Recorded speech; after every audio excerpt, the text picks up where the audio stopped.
Page number 99। चिकित्सा चंद्रोदय part 1।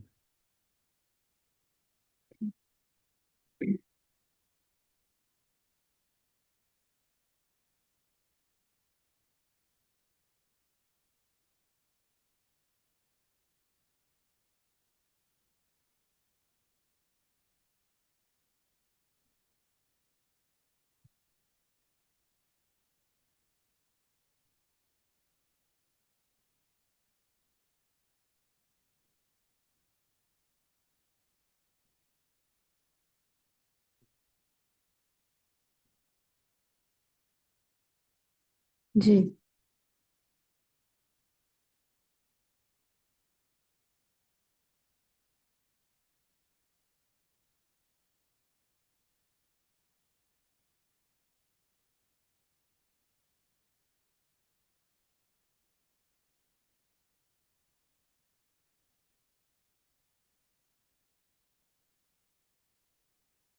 ये सात के साथ जो है, ये सात धातु कहलाती हैं। और हम्म। धातु प्राइमरली 9 या 10 होंगी। उसको आगे कैप्चर करेंगे, पहले इस इतने पार्ट को समझ लेते हैं। तो जी। जब कोई व्यक्ति अन्न खाता है, अन्न मतलब कोई भी भोजन। हम्म।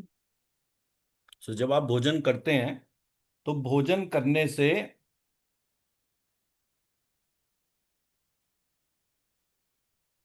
भोजन को हम अच्छी प्रकार से चबाते हैं। चबाने के बाद हमारे शरीर में रस बनता है, और एक पार्ट मल बनता है और एक पार्ट मूत्र बनता है। तो मान लीजिए मैंने जो है भोजन करा 1 किलो। उस 1 किलो में से 100 ग्राम रस बना, 300 ग्राम ये बना, और 600 ग्राम ये बना। ये मेरा स्ट्रक्चर हो गया। अब ये जो रस है, इसके पैरेलल ऊर्जा हम्म। ये शरीर के अंदर आनी शुरू हो गई। जी। जब हम कभी किसी भी जूस कॉर्नर पे जाते हैं, जूस पीते हैं, तो it acts like a instant energy to us. हम्म।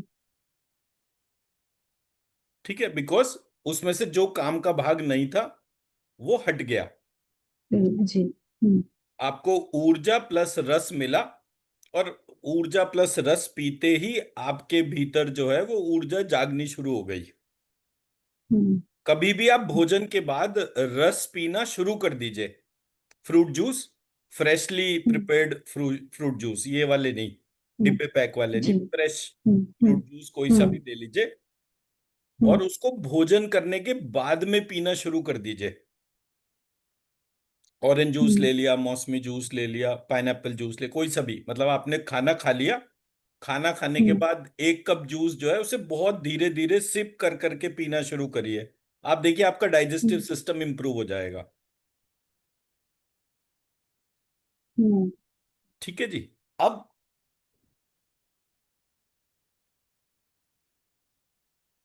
रस पित्ताग्नि से पकता है। हम्म।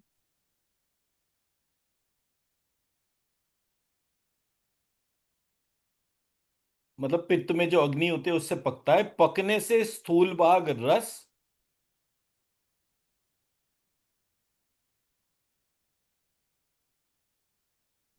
और सूक्ष्म भाग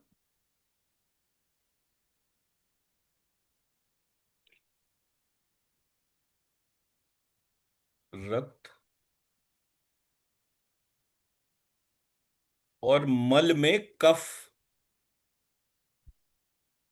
ये उत्पन्न करता है।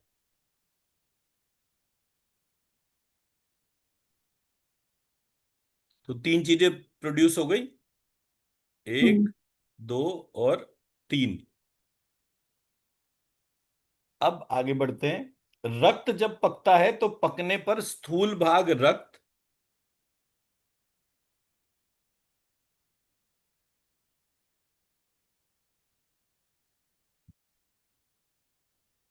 सूक्ष्म भाग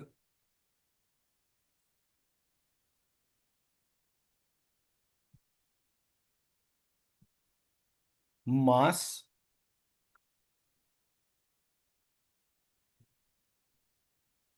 और मल में पित्त का जनरेशन होता है।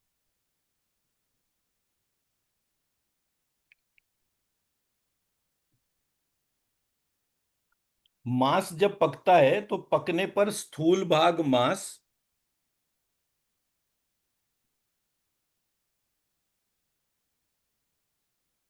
सूक्ष्म भाग मेद और मल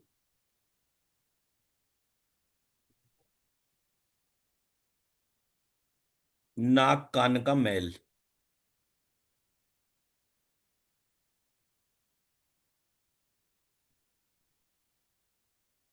ठीक है जी। अब जी। नाक के ऊपर और कान के अंदर मैल जो जमा होता है वो हमारा डाइजेस्टिव प्रोसेस का नेसेसरी मैकेनिज्म है। मैकेनिज्म ही इसी तरह से है।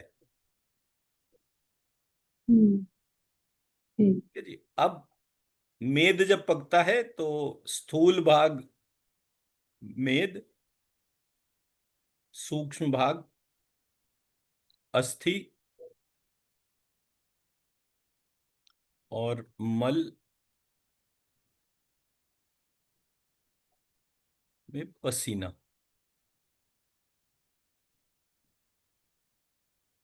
ये मैल के रूप में हो गया। अस्थि जब पकती है तो स्थूल भाग अस्थि,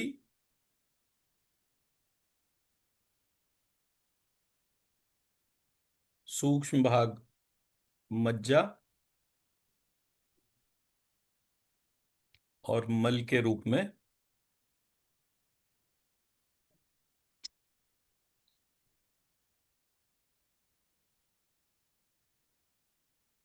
केश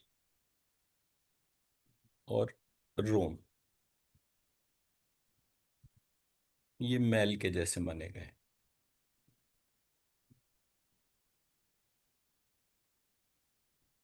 केश हमने पढ़ा था। जो केश जो है वो किससे कनेक्टेड था? अग्नि से। या। हम्म। यम। हम्म।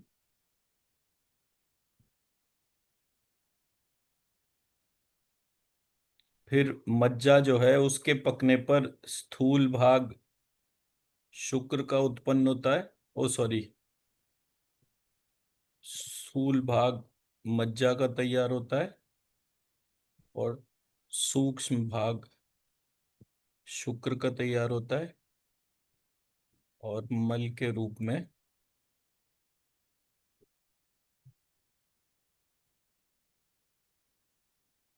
नेत्रों का मैल और मुख की चिकनाई।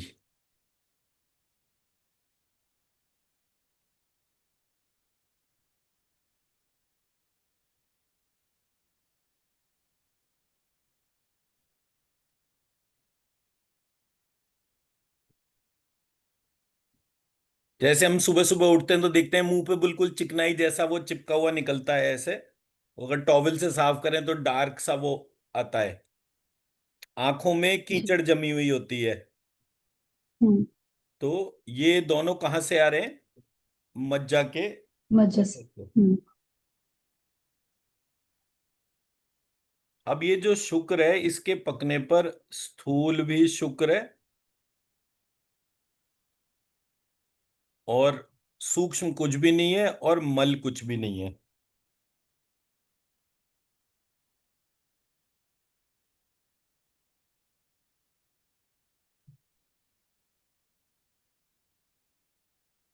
स्थूल भाग शुक्र है और सूक्ष्म भाग जो है वो ओज है।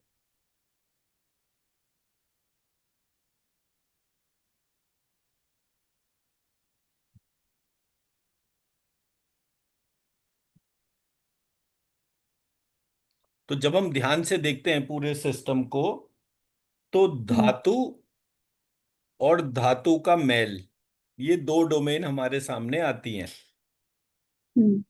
जिसमें कि जब मैं रस को लेकर चलता हूं तो जी। जीभ और नेत्रों का जल प्रवृत्ति, ये यहां पर जो है जीभ और नेत्र में जो रस होता है, जल जो होता है, हम्म। जीभ के ऊपर भी हल्का सलाइवा होता है, और आंखों हम्म। में भी पानी होता है। ये पानी जो है ये सारा का सारा रस के प्रोसेसिंग से आता है। रक्त के पचने पर रंजक पित्त मल के रूप में आता है।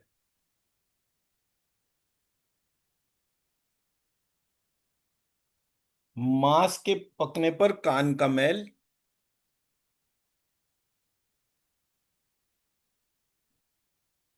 मेद के पकने पर जीभ, दांत, बगल और लिंग का मैल।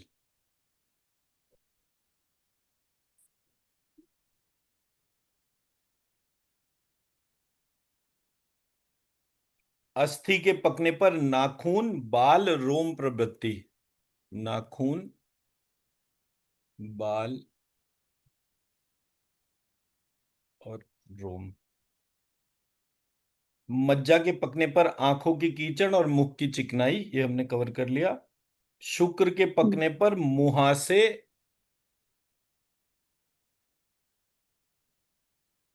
दाढ़ी और मूछ।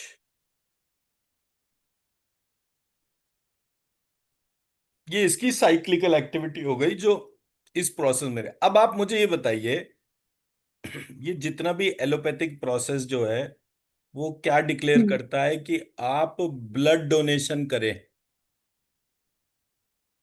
हम्म। जी। और लोग दौड़ दौड़ के ब्लड डोनेशन करते हैं। जैसे ही आपने ब्लड डोनेशन करा, मतलब कि आपकी साइकिल यहां तक ऑब्स्ट्रक्ट हो गई, हम्म। आपके शरीर में रस बना, जी। पित्ताग्नि के तौर पे, जीभ, नेत्र और हम्म। ये सारी की सारी चीजें हुई, लेकिन ये सारी की सारे प्रोसेस ऑब्स्ट्रक्ट हो गए। हम्म। जी। अब शुक्र से सेलुलर रिप्रोडक्शन जागृत होता है। आपने अपना रेट ऑफ सेलुलर रिप्रोडक्शन ही घटा दिया। हम्म। भाई देखिए, ऐसा है, हमारा कोई अपना है तो हम जी। उसको अपने बॉडी ऑर्गन को भी दे देते हैं। जैसे लिवर ट्रांसप्लांट होता है तो उसमें बहुत हम्म। बार ऐसा होता है कि वाइफ ही अपने लिवर का एक पार्ट जो है वो दे देती है, क्योंकि लिवर रिप्रोड्यूस हो जाता है। जी। तो पूरी बॉडी में जो कुछ भी रिप्रोडक्शन है वो हो कहां से रही है, फाइनली शुक्र से। हम्म। सेलुलर लेवल का रिप्रोडक्शन जो है वो, इसलिए ये षटकोण के शाह के तौर पर है। अच्छा। इसलिए मैं कहता हूं कि जी। अगर किसी व्यक्ति को इम्पोटेंसी की प्रॉब्लम हो तो वो शिव लिखना शुरू कर दे ऐसे, या शुई बीज मंत्र लिखना शुरू कर दे।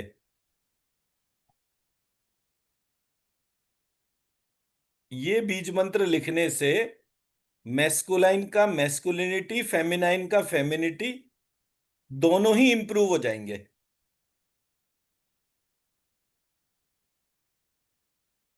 ठीक है। तो मेरी साइकिल में जितनी भी चीजें मेरे सामने आ रही हैं वो सब में फर्क पड़ रहा है। कितने लोग हम्म। ऐसे हैं जी। जिन्होंने, आपने जिनको देखा होगा कि जिनकी एज तो बहुत ज्यादा हो गई लेकिन उनके ढंग से दाढ़ी मूंछ ही नहीं निकली। हम्म। दाढ़ी मूंछ क्यों नहीं निकली? क्योंकि ये वाले प्रोसेस में ऑब्स्ट्रक्शन आ गया। हम्म। तो इशू भी मैस्कुलिनिटी से कनेक्टेड हो गया। तो जब कोई पर्टिकुलर चीज में रेमेडी नहीं होती, कि कोई होम्योपैथी, हम्म। कोई आयुर्वेद, कोई एलोपैथी मेडिसिन नहीं होती, एलोपैथी वाले तो फटाफट ऐसी स्थिति में स्टेरॉइड दे देते हैं और स्टेरॉइड के तौर पे वो करते हैं। बट उसके साइड इफेक्ट्स होते हैं, उसकी प्रॉब्लम और ज्यादा होगी। केवल एक बीज मंत्र लिखने से आपकी प्रॉब्लम्स डिसॉल्व होना शुरू हो गई। मैं मेरा पॉइंट समझा पा रहा हूं? जी। तो कितना इंटरेस्टिंग सिस्टम था हमारे यहाँ, जिसके लिए छोटी छोटी चीजों के ऊपर जो है ध्यान से देखने पर एक स्ट्रक्चर निकल कर आता है। अब आप एलोपैथी वाले में पूछेंगे, हो गया नहीं जी नहीं ये सब कुछ नहीं होता, हमारे एलोपैथी में कुछ नहीं होता। भाई तुम्हारे हेलोपैथी के हिसाब से थोड़ी दुनिया चल रही है। सूर्य तो सूर्य उदय होगा ही, आप घर में बैठे रहो, एसी चेंबर में बैठे रहो, बाहर निकलो ही नहीं, अपने ऊपर सूरज की धूप ही मत पड़ने दो। इससे सूर्य के उदय में तो कोई फर्क नहीं पड़ेगा ना। हाँ, सूर्य उदय हम्म। का प्रभाव आपके शरीर पे वो हम्म। किरणें ना पड़ने की वजह से आपका शरीर जो है वो जर्जर होना शुरू हो जाएगा। उसमें विटामिन डी और वो सारी डेफिशिएंसीज आनी शुरू हो जाएंगी। हम्म। हम्म। तो एक अग्नि है जो सूर्य के रूप में आसमान में है, जो इस पूरे प्रोसेस को बाय डिफॉल्ट हेल्प कर रही है। उसी अग्नि के ही तौर पे हम यम बीज और यमराज की बात करते हैं। हम्म। ये तो मेरा फेवरेट है, मतलब मैंने जितनी बार भी देखा समझा, मुझे यही पार्ट समझ में आया कि ये पूरा का पूरा जो पक रहा है, ये किस लिए पक रहा है? ये जी। पूरा इसलिए पक रहा है कि वही अग्नि मेरे शरीर के हम्म। भीतर जठराग्नि के रूप में जागृत है। वही अग्नि हम्म। मेरे शरीर के बाहर सूर्य के रूप में जागृत है। और वही अग्नि यमराज के रूप में स्वर्ग में जागृत है। तो अगर हेड नेक और टेल में बोलूंगा, जी। तो नाभि के ऊपर और नाभि के नीचे इस प्रकार से मेरे को एक इनर कनेक्शन मिल जाएगा ना।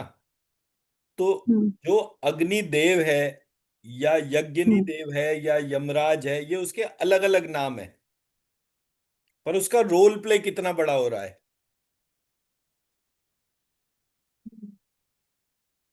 हम्म। कौन से अंग को क्या देना है, कितना पकाना है, कैसे पकाना है, ये सब कुछ हो रहा है यहां पर।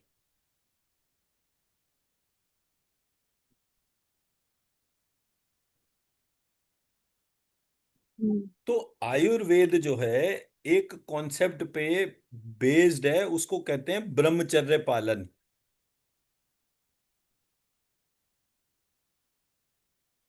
तो ब्रह्मचर्य पालन के अंदर ये कहा गया है कि आप, ये क्योंकि फाइनली प्रोड्यूस हो रहा है, सबसे ज्यादा कोशिश इसको ही रिटेन करने में लगाओ।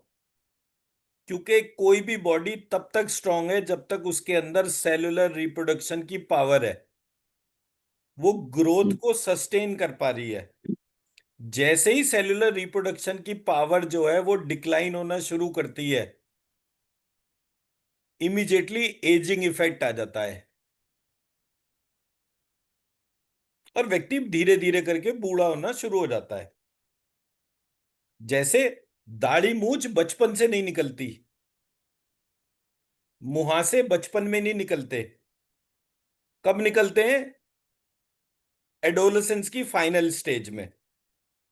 तो जब कोई चीज इस प्रकार से हो रही है कि वो एक चीज के लिए इंडिकेटिव है, तो आप हम्म। मिसयूज नहीं कर सकते। ये बेसिस है आयुर्वेद का। एलोपैथी कहता है जितना मर्जी मिसयूज करो कोई फर्क नहीं पड़ता, क्योंकि वो कह रहा है कोई फर्क नहीं पड़ता, बट ऐसा तो नहीं है कि फर्क नहीं पड़ेगा। पूरा सिस्टम बीमार होना शुरू हो गया ड्यू टू मिसयूज। हम्म। जी। तो ये स्ट्रक्चर ये बताता है कि हमारे कौन कौन सी चीज में क्या क्या एस्पेक्ट्स इन्वॉल्व होते हैं। और ये पेज नंबर 100 पर है, तो हम्म। आपको सिर्फ इसको बस ध्यान रखना है।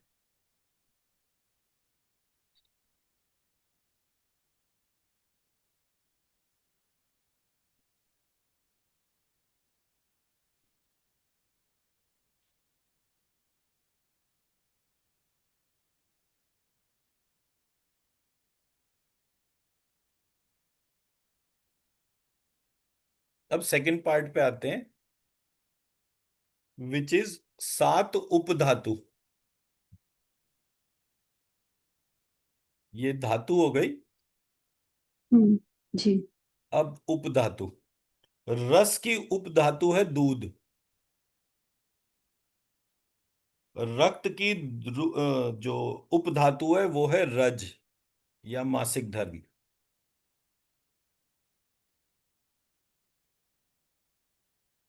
मांस की उपधातु है वसा। वसा कहते हैं फैट को। मेद की उपधातु है पसीना। अस्थि की उपधातु है दांत। मज्जा की उपधातु है बाल। और शुक्र की उपधातु है ओज। तो हमारे पास तीन डोमेन है, प्राण, हम्म। ओज जो तेज। और तेज। तो ये फाइनली कनेक्ट कहां से हो रहा है? ये इस स्ट्रक्चर से कनेक्ट हो रहा है। अब बाल हम्म। जो है वो यमराज की डोमेन हो गए। हम्म। दांत जो है वो प्रजापति की डोमेन हो गए।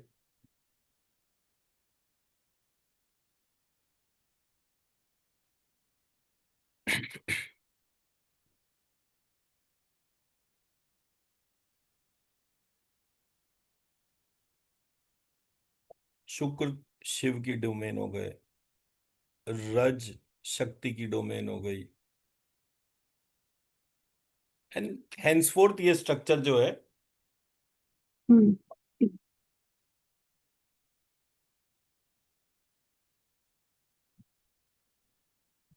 ठीक है जी। तो ये हमारा एक पार्ट हो गया इन टर्म्स ऑफ जी। अंडरस्टैंडिंग कि कब हमारे शरीर में क्या उत्पन्न हो रहा है।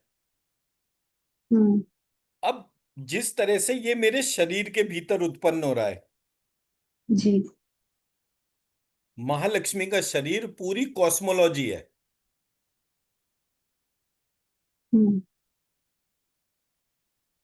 मतलब सेम प्रोसेस में यही चीज जो है अर्थ के ऊपर भी हो रही होगी, हम्म। सन के जी। ऊपर भी हो रही होगी, हम्म। गैलेक्सी के ऊपर हो रही होगी, मिल्की वे के ऊपर हो रही होगी, और हम्म। यूनिवर्स में हर चीज पर वो एप्लीकेबल होगी। सो जी। Complete universe is moving through a ageing parameter, ageing process. उसकी हर चीज के अंदर एक आयु है। आयु जब पूरी हो हम्म। जाती है तो वो खत्म होता है और फिर से हम्म। क्रिएशन होती है। जी। मैं मेरा बात समझा पाया? जी। ये स्ट्रक्चर आपको इस प्रकार से पता चलता है। अब जैसे बाल जो हैं वो कम हो गए, जैसे मेरे बाल कम हुए, तो मैंने स्टडी हम्म। करा और होम्योपैथी की 18 दवाइयों का एक कॉम्बिनेशन आइडेंटिफाई करा, उसकी पोटेंसी आइडेंटिफाई करी। उसको 18 दवाइयों को होम्योपैथी वाली एक स्प्रे बॉटल में डाला और केवल उसी को स्प्रे करा। तो धीरे धीरे जो मेरा हम्म। बीच का भाग था जिसमें बाल कम आ रहे थे, उसमें साइड से धीरे धीरे ऊपर की तरफ बाल बढ़ने शुरू हो गए। हम्म। डायबिटीज का आया तो डायबिटीज के ऐसी मैंने 18 दवाइयों का एक कॉम्बिनेशन मिलाया और उसको डाला, जी। और शुगर जो है वो रिवर्स होनी शुरू हो गई। हम्म। तो जब आप कोई चीज में औषधि रूपी प्रयोग करते हैं तो वो स्ट्रक्चर भी वैसे होता है। अब मान लीजिए मैं वो 18 दवाइयों के 18 सीएम पोटेंसी को उठा लूं हम्म। और उन सबको मिक्स कर लूं। मिक्स करके एक दवाई जो है वो बन जाएगी। उस एक दवाई की एक ड्रॉप मैं खा लूं, धीरे हम्म। धीरे वो 18 पैरामीटर्स ऑफ स्ट्रेस जो थे, जो मेरे शरीर के अंदर मेरे धातु और प्रक्रियाओं को फर्क डाल रहे थे, वो रिवर्स होना शुरू हो हम्म। जाएंगे। जी। तो कोई भी विचार कितने विचारों से कनेक्टेड है, उसके विचारों के ऊपर क्या प्रभाव है, हम्म। ये सब एक इंटीग्रेटेड मैकेनिज्म है। हम्म।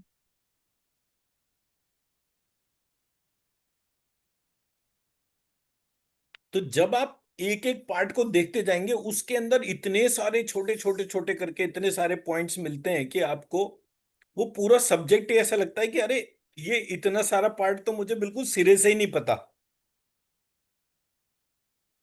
हम्म।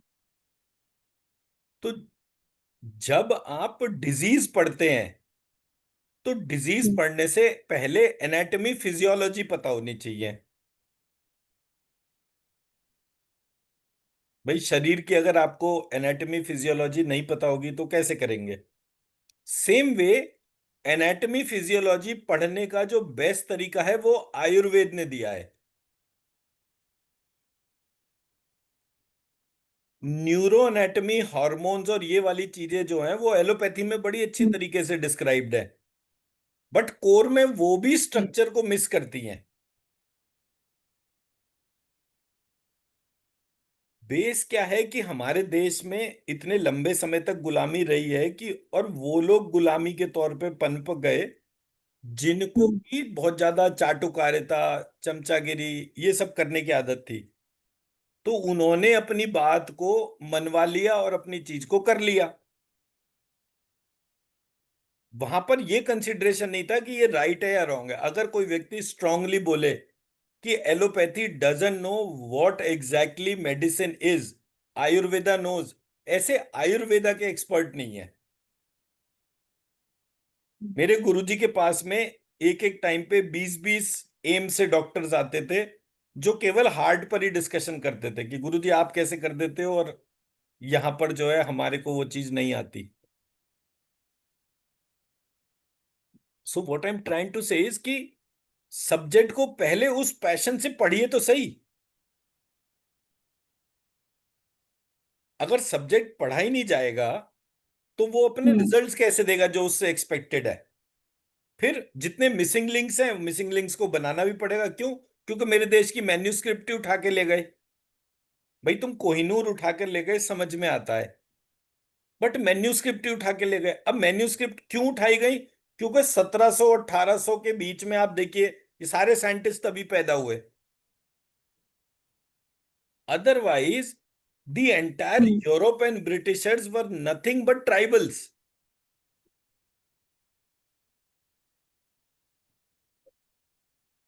तो ट्राइबल के पास में अकल कहां से आ गई? ट्राइबल के पास से ऐसे अकल आ गई।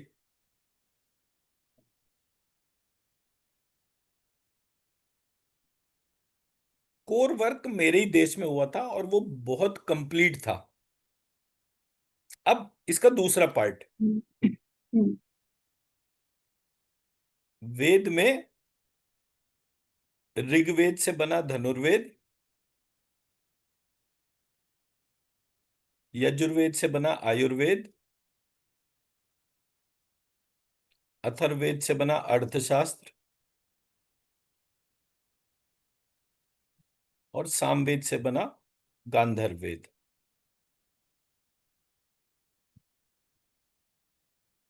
मतलब क्या हुआ इस बात का? वेद भाषा मतलब लैंग्वेज, तो मैं इसको थोड़ी देर के लिए यहां से हटा देता हूं और यहां पर जो है भाषा के तौर पे लैंग्वेज लिख देता हूं।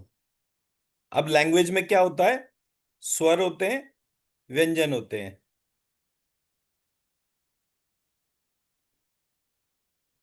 और तो मेरे वॉवल्स हो गए, कॉन्सोनेंट्स हो गए हम्म, और सेमी वॉवल्स हो गए। सेमीकोलन। हम्म, यानी मेरे पास में जो स्ट्रक्चर होगा उसमें कोई ना कोई 16 चीजें एक ग्रुप में होंगी, हम्म, 10 चीजें एक ग्रुप में होंगी, और 25 चीजें एक ग्रुप में होंगी। हम्म, और 10 भी 9 निकलेगा। तो 16 और 9 25 इधर और 25 इधर। मुझे सिर्फ वो ग्रुप्स को, कॉमन ग्रुप्स को आइडेंटिफाई करना है in the base of Ayurveda. तो मुझे आयुर्वेद पता चलना शुरू हो जाएगा।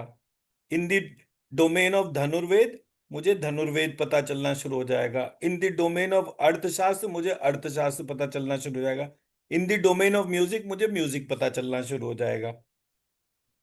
Approach remains the same. Hmm, जी। तो जब मैं कहता हूं कि मैं डांस पे भी बात कर सकता हूँ, आयुर्वेद पे भी कर सकता हूँ, इंजीनियरिंग पे भी कर सकता हूँ, उसका रीजन ये नहीं है कि मैं कोई बहुत बड़ा सुपर इंटेलिजेंट व्यक्ति हूँ। उसका रीजन ये है कि एक स्ट्रक्चर है।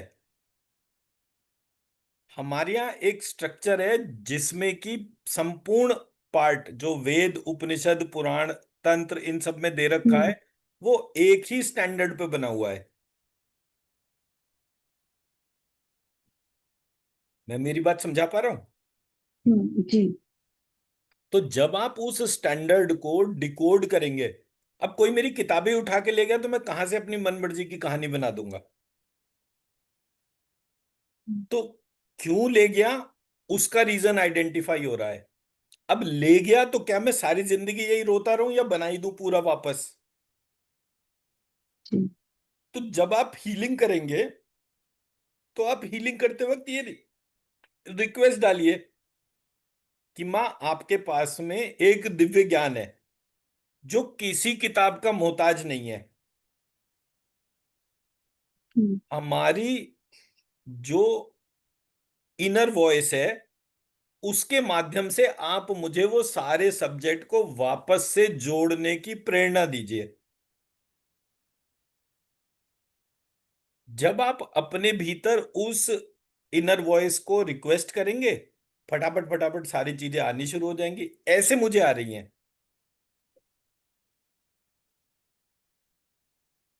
और मैं इस बात के लिए बहुत कॉन्शियस रहता हूं, क्या मैं बायस तो नहीं हूं।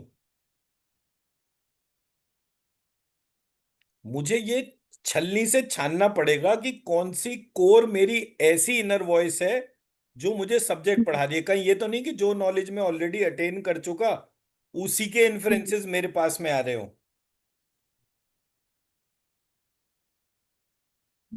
मैं मेरी हम्म। बात समझा पा रहा हूं? जी। तो जब आप एस्ट्रोलॉजी रिलेटेड डिस्कशन करते थे तब मैं आपको यही बोलता था कि इंट्यूटिव वॉइस को आइडेंटिफाई करिए। कहीं कोई चीज आपको बायस तो नहीं कर रही, क्योंकि पूरा हम्म। एस्ट्रोलॉजी जो है वो गुड और बैड पे डिजाइंड है, पर्पस पे डिजाइंड ही जी। नहीं है। वो मेरे काम का हम्म। ही नहीं है। शनि मंगल खराब होता है या राहु केतु खराब होता है, उसकी दशा में खराब फल होते हैं, ये तो बहुत ही एब्सर्ड सा थॉट है।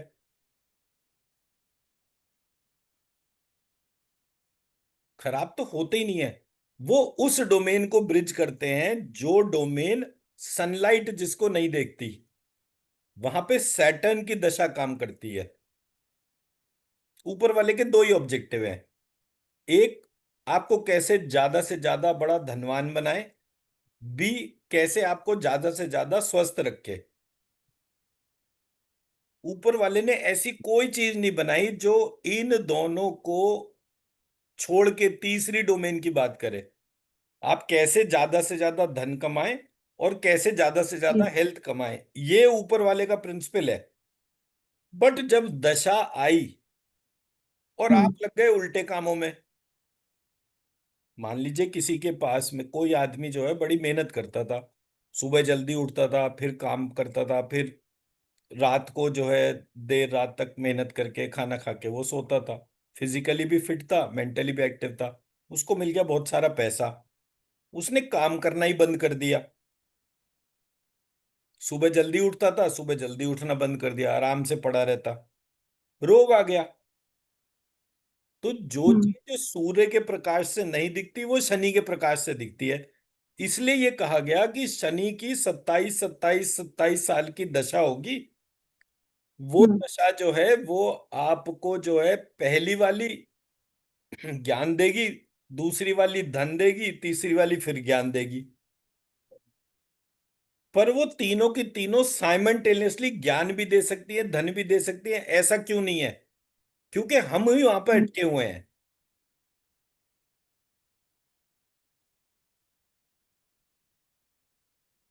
मुझे पहली बार फाइनेंशियल क्राइसिस तब हुआ बिकॉज मैं पैसे को वैल्यू ही नहीं करता था। लाख रुपए जेब में है तो लाख खर्च कर दिए, 10 रुपए जेब में है तो 10 खर्च कर दिए, कल क्या होगा देखी जाएगी। सोचा ही नहीं। फिर जब पैसा आता है तो सबकी इच्छाएं होती हैं, तो भाई किसको क्या लेना है, वो क्या करना है, वो सारे के साथ ऐसे करके जो है आपको तो अपनी बैलेंस स्टेट को आइडेंटिफाई करना पड़ेगा ना। हम्म। तो मैं जी। जब परेशान होता था तो मैं गुरुजी के आगे रोता गाता था, गुरुजी पैसे नहीं आ रहे, क्या करना है। आ जाएंगे आ जाएंगे, वो तू परेशान मत हो। अच्छा, पर ये बात कहने से थोड़ी कोई फर्क पड़ता है तू परेशान मत हो। मैंने कहा अच्छा, आपने कह दिया और मैं परेशान होना बंद कर दूं। पर वो बोलते थे कि कभी भी पैसे की स्केर्सिटी की वजह से तेरा कोई काम रुकेगा नहीं। मेरा कोई काम रुका भी नहीं, अदर देन वन टास्क जो मैं बोलूं तो उसको छोड़ देता हूं, तो बाकी सारी जगह कभी ऐसा नहीं हुआ कि कोई फिर। तो हमारे यहाँ टैबू स्टैब्लिश हो गए हर जगह, चाहे वो आयुर्वेद हो, चाहे वो गांधर्व वेद हो, चाहे वो अर्थशास्त्र हो। अर्थशास्त्र तो पढ़ाना ही बंद हो गया। जिस देश में वेद अथर्ववेद या अर्थशास्त्र के रूप में था, उसको लोगों ने हम्म, पढ़ना और पढ़ाना दोनों ही चीजें बंद कर दी। ये तो इत्तेफाक ऐसा हुआ कि मैं वो जी। चाणक्य सीरियल देख रहा था, तो एक बार चाणक्य को पैसे की बहुत आवश्यकता पड़ी, तो उसके पास में अर्थशास्त्र की संहिता थी जो उसके फादर ने लिखी थी। उसके फादर खुद बहुत बड़े अर्थशास्त्री थे। तो वो बाजार में गया कि भाई इसको बेचना है। मैं कहूँ यार, ये अर्थशास्त्री तो चाणक्य ही जाना जाता था, ये कोई सामान बेचेगा, वो सामान की वैल्यू कौन करेगा? भाई जो उस सब्जेक्ट एक्सपर्टीज में कनेक्टेड होगा केवल वही तो उसको करेगा। बिल्कुल। जी। और किसी के लिए क्या वो काम की है? तो हम्म, जो उसका कजन था या जो उसके फादर का स्टूडेंट था, उसने देखा जी। अरे ये तो बहुत वैल्यूएबल टेक्स्ट है, कितने पैसे मांग रहा है? बोले इतने मांग रहा है। बोले उसको पैसे दे देना जितने वो मांगे, लेकिन शर्त ये रखना कि उसे बोलो मेरे सामने खड़ा हो। कहाँ हम्म, से वो चुरा के लाया है, क्या है? अब चाणक्य तो चाणक्य था, उसे पता था कि ये मुझे बुलाएगा ही। तो वो जो है वापस बैठता है। तो बोले तुम्हें शर्म नहीं आती, तुम अपने पिता की इतनी बड़ी धरोहर को ऐसे बाजार में खड़े होके बेच रहे हो? बोले मैं बेच थोड़ी रहा था, तुम्हारे पास देने के लिए लाया था, ताकि तुम उसके बदले थोड़े पैसे दे दो। मुझे पैसों की आवश्यकता है तो मैं इस धरोहर का क्या करूंगा? बोले तुम्हें क्या काम आ गया? बोले मुझे चंद्र को तैयार करके तक्षशिला में डेवलप करना है। तो जो वेल थॉट ऑफ एक्शंस थे, उसमें मुझे तब हम्म, समझ में आया कि अरे, अर्थशास्त्र का तो ट्रेडिशन था, क्योंकि वो अथर्ववेद का पार्ट था। मतलब हम्म, हमारे यहाँ के जितने भी बेवकूफ अपने आप को वेद वेद के एक्सपर्ट कहते हैं, कोई एक भी ये बोल रहा हो कि अर्थशास्त्र इस देश का ट्रेडिशन था? अथर्ववेद अर्थशास्त्र के कनेक्शंस कोई डिस्टॉर्ट कर दिया। तो ब्रिटिशर्स ने जो चीज डैमेज करी वो बड़ी लिमिटेड सी है। बट वो डैमेज इसलिए भी नहीं हुई क्योंकि हमारे वाले लोग उस इंटेंशन से पढ़ ही नहीं रहे।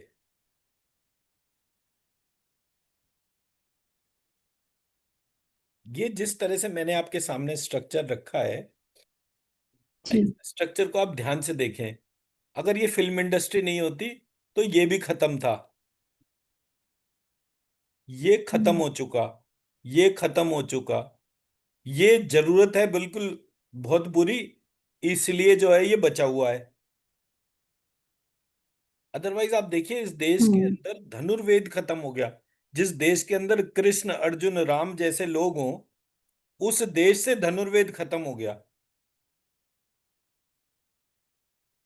तो मेरा ये कहना है प्रत्येक व्यक्ति को कि आप अपने बच्चों को शुरुआत से सबसे पहले धनुर्वेद आर्चरी के कोर्सेज कराइए जहां कहीं भी मिले। वो जो बच्चों का डेवलपमेंट होगा, वो फिजिकल, इमोशनल, स्ट्रेंथ, हर चीज में फिनोमिनल होगा। आर्चरी में पोस्चर देखिए। हम्म, ये स्ट्रिंग पकड़नी है तो ये पोस्चर जो है, जी। ये कितना मजबूत होना चाहिए? हम्म, ये धनुष यहां से पकड़ना है, जब ये यहां जी। से पकड़ेंगे तो हम्म, ये वाला मजबूत होना चाहिए। फिर ये फोर्स से खींचना है, ये खींचेंगे तो शोल्डर मजबूत होंगे। शोल्डर का फोर्स कहां जाएगा? नेवल रीजन पर जाएगा। आप खड़े होके इसको खींचिए, पूरी ताकत से कान तक हम्म, लेकर जाना है। तो हम्म, जब आप इस प्रकार से उसको खींचते हैं तो सारा जोर नेवल रीजन पर आता है। नेवल रीजन का जोर आपके पूरे बैकबोन पर आता है। आपकी हम्म, बैक भी तो एक धनुष के तरीके से ही है। जी। हम्म, तो जब आप एक धनुष को खींचेंगे तो दूसरे वाले धनुष में भी खिंचाव होगा। उस खिंचाव को रोक के रखना है।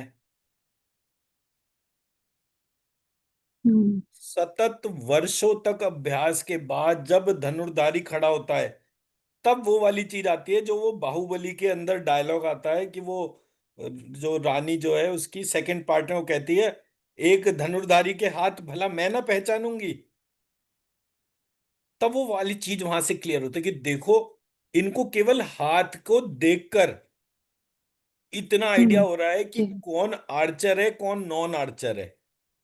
यानी स्ट्रिंग जब खिंचेगी तो ये अपर हम्म। जो वो है, जैसे हमारे यहाँ पुराने टाइम में जो पतंगबाज होते थे, उनकी उंगली देखो तो उनकी सारी उंगलियों में कट ही कट के निशान होते थे। तो हमने अपने बच्चों को धनुर्वेद का एक्सपर्ट बनाना छोड़ दिया, जबकि उससे पूरे प्रोसेस में फिजिकल स्ट्रेंथ जनरेट होती है। आई डोंट नो आपके यहाँ वहां पर ह्यूस्टन में कितने लोग हैं जो, मतलब कोई कोई इंस्टीट्यूशन है जो आर्चरी सिखाता है नहीं सिखाता है, ऑल दैट। बट उस चीज को अगर कहीं हम्म। हो रही है तो अवेयरनेस भी फैलानी चाहिए और लोगों को उसमें कनेक्ट भी करना चाहिए। क्योंकि जब आपके बच्चे लगातार उस धनुर्वेद को डिमॉन्स्ट्रेट करना शुरू करेंगे, जी। They will be protected always in future.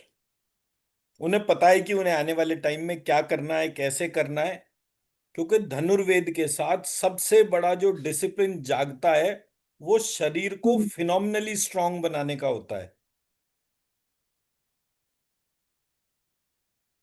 तब बच्चे जो हैं एक्सेप्शनल स्ट्रेंथ वाले बनते हैं। तब आप कहते हो वाकई जो है वो कृष्ण या अर्जुन या भीम जो है वो कैसे हाथी को भी हिला देते थे। क्योंकि जब बच्चा उतनी फिनोमिनल एक्सरसाइज करेगा तब उसकी डाइट भी वैसी ही होगी। जब उसकी डाइट वैसी होगी कि हाँ भाई मेरे को आधा किलो बादाम रोज खाने को चाहिए, इतने अंडे खाने हैं, हम्म। इतना ये खाना है, वो जो कुछ भी हम्म। खाए वो उतना पसीना निकाल ही देता है। और अभी हमने पढ़ा कि पसीना जो है उससे क्या मजबूत होता है। पसीना जब शरीर से बाहर निकलता है तो मेद जो है, मैं। जो हम्म। फैटी जी। रीजन है, वो हम्म। खत्म हो जाता है और वो मसल्स में कन्वर्ट हो जाता है। हम्म।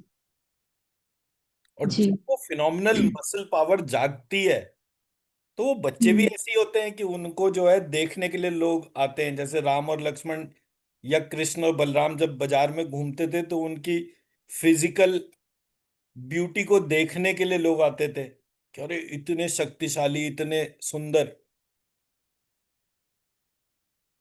मैं जब कोई एक कोई बात चल रही थी गुरु जी से तो बोले, मतलब जब वो 90 साल के होंगे कम से कम तब, अरे अब तो थोड़ा ये है कि ये मांस ढीला हो गया, पहले तो ऐसा था कि हाथ में जनेऊ बांधा और झटका दिया तो जनेऊ टूट जाता था।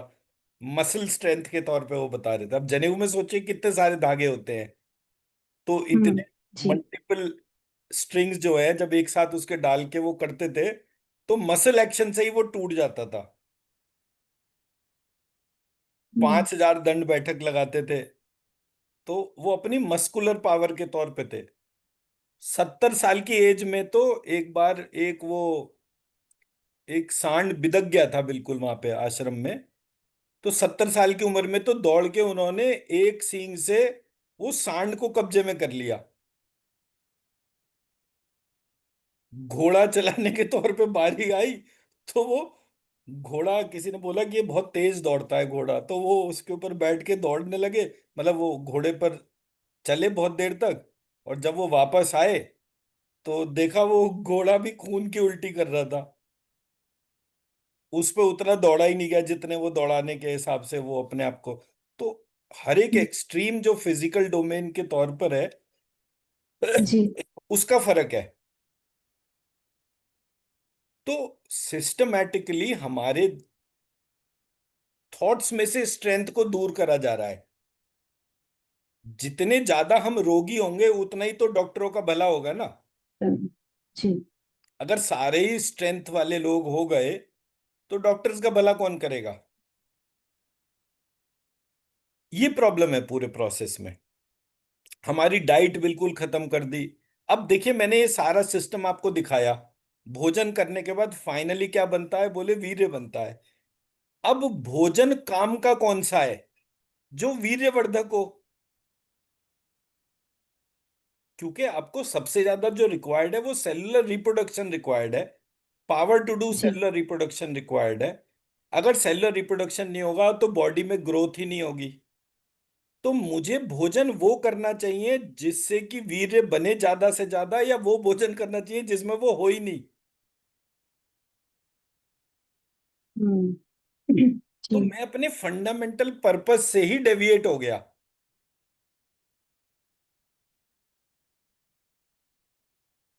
मैं मेरी बात समझा पा रहा हूं? तो जी। हमारे यहाँ चिकित्सा चंद्रोदय पढ़ने से हमारे को फंडामेंटल स्ट्रक्चर्स पता चलते हैं। वात क्या होता है, कैसे काम करता है, पित्त क्या होता है, कैसे काम करता है, कफ, वो हम नेक्स्ट क्लास में करेंगे, शाम वाले में। बट मोटा हम्म। मोटी पार्ट जो है वो उसको स्ट्रक्चर्ड तरीके से ऑब्जर्व करना कि ये अंदर काम कैसे कर रहा है। एंड मोस्ट इंपॉर्टेंटली, ये कौन है जो इससे काम करवा रहा है? तो जब आप दांत को देखते हैं, दांत हम्म। का फंक्शन क्या होता है? जो कुछ भी आप मुंह में डालें उसको जी। बारीक बारीक पार्टिकल में वो बांट दे। हम्म। ये कौन डिसाइड करता है कि कितना बारीक करना है? दांत करते हैं। कितनी बार चबाना है? आप जबरदस्ती निगलने की कोशिश करिए, दांत निगलने हम्म। ही नहीं देगा। वो उसको तब तक चबाएगा जब तक कि वो बॉडी के अनुसार जी। ऑप्टिमल रेट पे ना आ जाए। हम्म। तब तक वो उसको चबाता रहेगा। मतलब 32 बार तो कॉमन है चबाना। तो जब वो उतनी बार जी। चबा रहा है तो वो उसकी इंटेलिजेंस हो गई। तो हम्म। दांत के अंदर की इंटेलिजेंस को अगर आपने कनेक्ट करना हो तो प्रजापति यानी हम्म। प्रज्ञापति का ध्यान करना होता है। हम्म। क्योंकि अगर भोजन अच्छी प्रकार से चबाया नहीं जाएगा तो उसका रस जी। कम निकलेगा। इसलिए बच्चों को कहा हम्म। जाता है कि बेटा आप जो है वीडियो गेम देखते हुए या टीवी देखते देखते खाना मत खाओ। हम्म। जी। जिन लोगों की खाना खाते खाते या कुछ भी करते करते जीभ बहुत ज्यादा कटती है, उसके लिए फट से कहा जाता है हम्म। कि इनका पेट खराब है। और पेट क्यों खराब है? क्योंकि खाना भली प्रकार चबा कर नहीं खा रहे।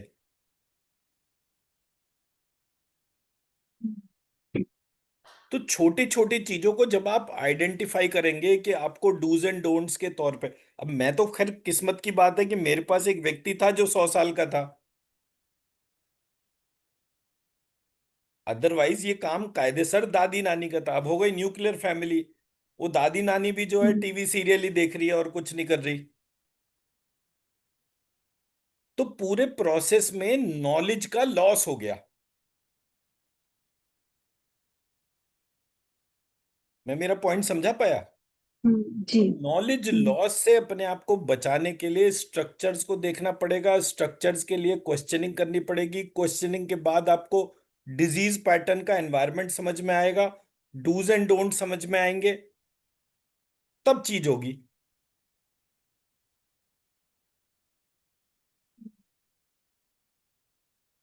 ये तो आप ऐसा मानिए कि हिंदुस्तान के डॉक्टर जो हैं वो अमेरिका में चले गए। तो उस सिचुएशन में वो ये बोलना शुरू हो गए कि ये मत खाना, ये खाना, परहेज पालन जिसे कहते हैं, वो उन्होंने हम्म। बोलना शुरू करा। अदरवाइज वेस्टर्न सिस्टम के जो डॉक्टर्स थे वो कहते थे, डॉक्टर मेरा ड्रिंक और मेरा स्मोक और मेरा नॉनवेज ये बंद नहीं होना चाहिए। कौन सी दवाई खानी है, कितने इंजेक्शन लगाने हैं, वो मुझे बता दो। जब ये इंडियन डॉक्टर्स गए तो उन्होंने कहा कि डिजीज के ऑनसेट से पहले ही प्रिवेंटिव मेडिसिन है। इफ यू स्टॉप और मिनिमाइज डूइंग दीज थिंग्स, तब जाके यूएस में, यूरोप में रेवोल्यूशंस आए कि वहां के लोगों ने नॉनवेज छोड़ दिया, ड्रिंकिंग छोड़ दी, स्मोकिंग छोड़ दी। ये अब हो रहा है वहां पर, though it is very rare. But it got जी। स्टार्टेड जस्ट बिकॉज कि वहां पर जो डॉक्टर्स थे वो हिंदुस्तानी पहुंच गए। हिंदुस्तान के लोग जो बिल्कुल परहेज पालन में रहते थे वो आज की तारीख में शराबी, सिगरेट वाले, नॉन वेजिटेरियन हो गए।